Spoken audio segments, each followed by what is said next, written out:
Kronologi diteror rentenir. Awalnya saya memang lagi bangkrut usaha saya itu, terus akhirnya saya lari ke rentenir di daerah saya.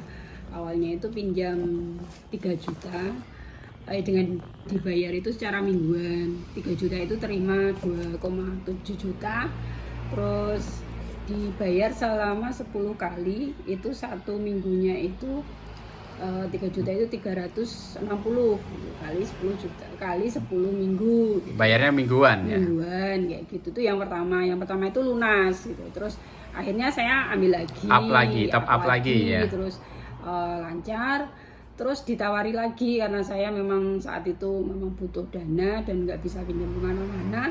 Akhirnya ditawari ini ada sebraan kayak gitu loh. Sebraan itu adalah kita dipinjami duit dengan hanya membayar bunganya gitu tiap minggu kayak gitu. Misalnya saya pinjamnya 5 juta. 5 juta itu terimanya 4.500.000. Ya. Terus nanti tiap minggu itu saya kalau belum bisa mengembalikan pokok 5 juta itu bayarnya 1 juta. Jadi per 1 juta itu bunganya 200.000. Itu berapa persen itu? Saya nggak ngerti persentase bunga itu ya. Jadi 5 juta itu saya bayar tiap minggu 1 juta. Itu hanya untuk membayar bunganya saja. Jadi pokok pinjaman saya masih utuh 5 juta.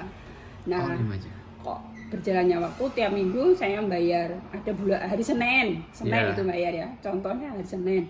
Terus saya udah keteteran nih, nggak bisa bayar bunga. Saya pinjam lagi sebraan di hari yang beda. Gitu. Misalnya hari Jumat. 1 titik lagi 5 juta. Saya dapat 5 juta, itu terima 4,5 juta.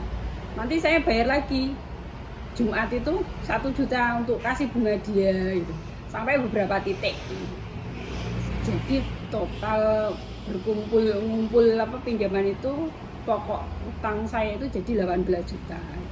Terus ya, ngambil yang ada ngambil 10 juta tadi itu ya, yang 5 terus tambah ngambil top up lagi 5 hari Jumat, terus ada Senin lagi nambah. Jadi Senin itu saya punya mingguan sama sebraan gitu loh. Jadi saya bayar kan double itu Mas. Yeah. Jadi kalau di total itu pokok utang saya kan jadi 18 juta. Yeah. Nah, terus tetap saya angsur, saya kasih bunga, saya angsur mingguannya. Sampai pada akhirnya kalau dihitung itu udah berkumpul berapa? 35 juta yang bayari bunga aja. Terus suatu hari saya punya rezeki, saya kurangi pokoknya itu dengan titip, ada 1 juta, ada 2,5 juta untuk mengurangi pokok pinjaman saya.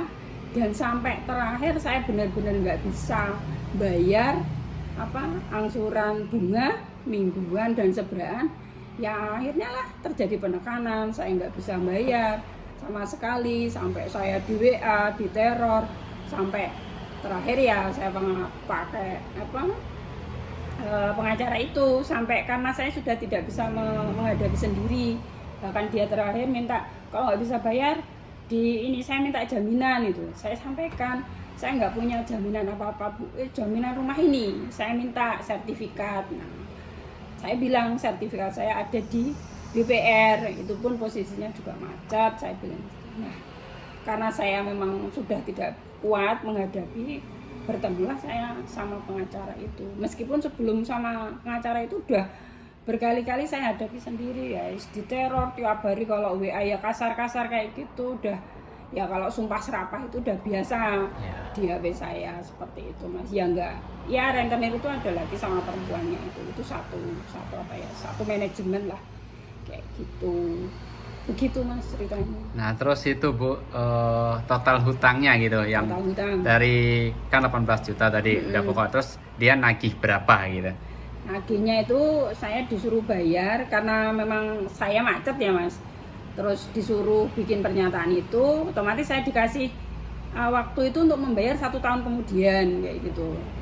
23 Desember 2022 sampai nanti jatuh tempo 2023 saya harus membayar sejumlah 140 juta.